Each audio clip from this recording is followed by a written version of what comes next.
நான் இங்கே இந்த 7zip என்ற ப்ரோக்ராமை இங்கே தொடக்கி இருக்கிறேன். இங்கே நேரடியாக அந்த டெஸ்க்டாப் பகுதி காண்பிக்குது. ஒருவேளை இது காண்பிக்காட்டி நீங்கள் இங்கே இதில் அழுத்தி உங்களோட பகுதியை, அதாவது எங்கே வேர்ட்பிரஸை சேவ் பண்ணினீங்களோ அந்த பகுதியை திறந்து கொள்வது மூலம் அந்த வேர்ட்பிரஸ் ஃபைல்னு பார்த்துக்கொள்ளலாம். இங்கே காண்பிக்கிற இந்த ஃபைலாக இங்கேயும் இருக்குது. இங்கே இந்த zip ஃபைலாக காண்பிக்குது.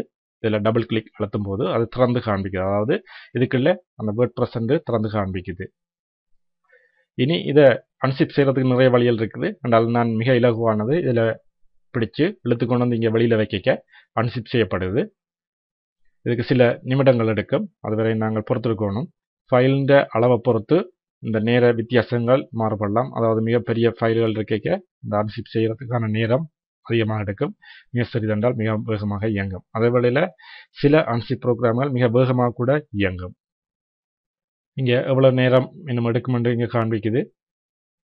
இது அன்சிப் செய்த பிறகு நாங்கள் இதை எங்களோட இணைய வழங்கிக்கு தரவேற்றம் செய்யணும். அதை எவ்வாறு தரவேற்றம் செய்யறதை பற்றி நாங்கள் அடுத்ததாக பார்ப்போம். இங்கே பார்த்தீங்கன்னா இது அன்சிப் செய்யப்பட்டிருக்கு. இப்போ இதில் டபுள் கிளிக் அழுத்திக்க இங்கே அது திறந்து காண்பிக்குது. அதாவது இங்கே சிப் பண்ணியிருக்கு, இங்கே அது திறக்கப்பட்டு காண்பிக்குது. அதுக்குள்ள நிறைய ஃபைல்கள் இருக்குது. இங்கே இதில் ரீட்மி என்ற ஒரு ஃபைல் ஒன்று இருக்குது. அதில் அழுத்துறேன். அதில் அழுத்திக்க நாங்கள் என்னென்ன செயற்பாடுகளை செய்யணும் என்று இங்கே குறிப்பிடப்பட்டிருக்கு.